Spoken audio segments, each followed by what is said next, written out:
చక్కని సీతకి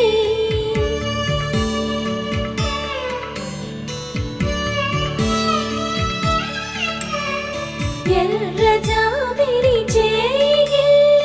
రాముడేడని అడుగుతుంటే